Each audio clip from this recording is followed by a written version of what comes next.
I'm Chelsea Tornetto with At Home Author, and today we're going to talk about investing in yourself as a writer.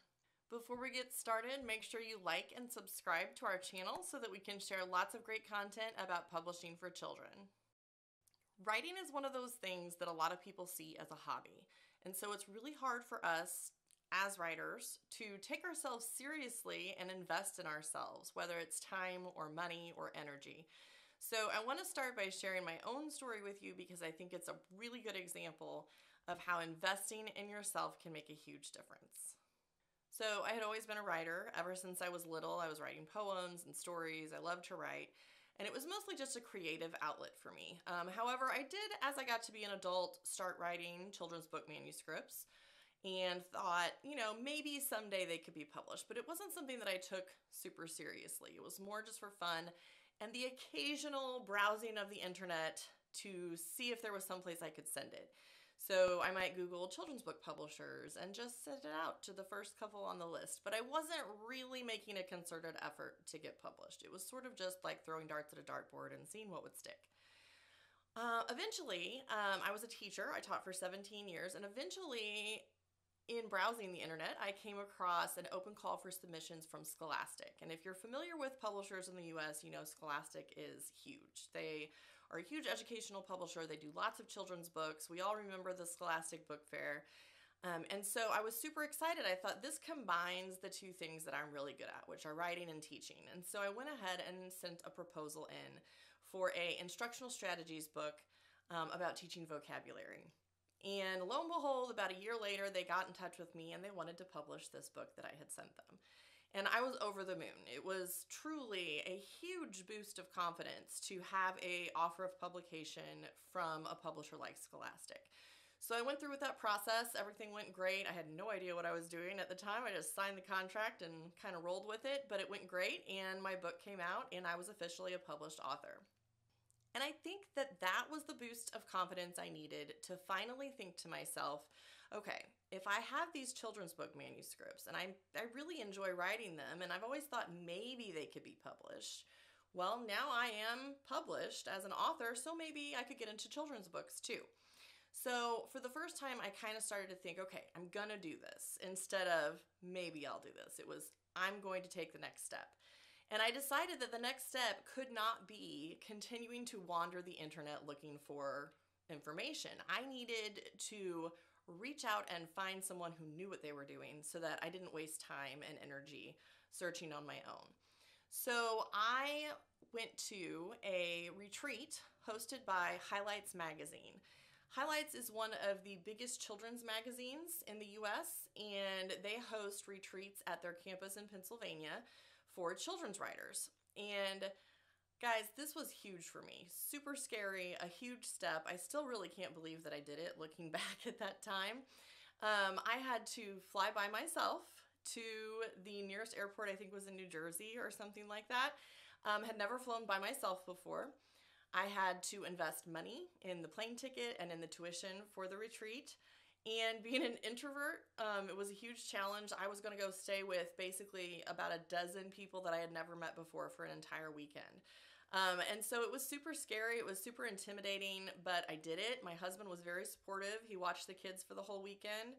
And I had to deal with that mom guilt too, like on top of the cost and the time that you're investing, you also have to overcome some of your own internal challenges. And for me, leaving my kids for a whole weekend just to go write, see how I phrase that? Just to go write. I don't even take it seriously now, and I should, was really challenging. And I did it, and I was very proud of myself, and it made such a huge difference. I literally don't think that I would be published now had I not attended that Highlights retreat. In 3 days' time, I learned more than I had learned in 3 years of wandering the internet.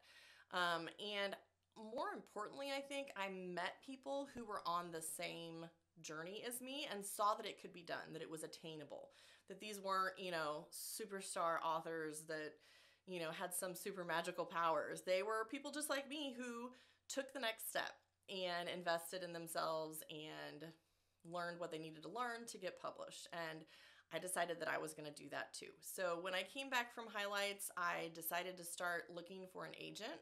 I had learned at Highlights, I had met self-publishers, I had met traditional publishers, and I decided I wanted to go traditional.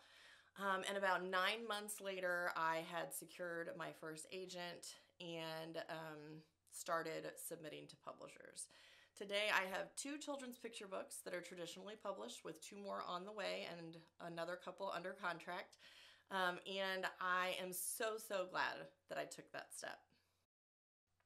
Now, paying and traveling to a huge conference is not the only way that you can invest in yourself as a writer. So, what I want to talk about next is you and your writing journey, and what are some ways that you could take the next step to help yourself along that path. One of the first and totally free things you can do to invest in yourself as a writer is to start investing some time in being a part of the writer community. There is an active writing community on Twitter or X. There are lots of really great and supportive Facebook groups. I'll put a link to one in the description below. And you can just meet people this way that are on the same path as you. You can learn from them, and you can start to make those connections. In the business world, they call it networking, but basically you're just listening and learning and engaging with people who are in the publishing industry. Another really great and totally free way to start investing in yourself as a writer is to subscribe to some newsletters from some really great authors or publishing organizations that can start to feed you little tidbits of information. Going out online by yourself and just searching for information is great, but sometimes signing up for a newsletter from a trusted source can be a really great way to get little bite-sized bits of information, maybe 1 week at a time or 1 month at a time, however they send it out. Kidlit 411 is a newsletter that every single person who wants to write for kids should be signed up for. I'll put the link below. They send out wonderful, wonderful resources all the time, links to great blog posts. Definitely check that out. Another totally free way that you can invest in yourself as a writer is by investing time. Now, this is easier if you have someone in your life to kind of support you with watching your children or helping out around the house with tasks that need to get done. But finding a way to take specifically, like put time on the calendar to work on your writing craft is super important.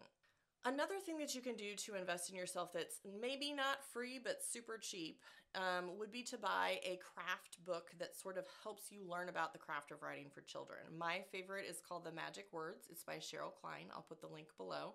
But there's lots of them out there, and if you have a library card, then it might even be free. You can go to your library, check out one of those books, and spend some time using that book to learn and move forward.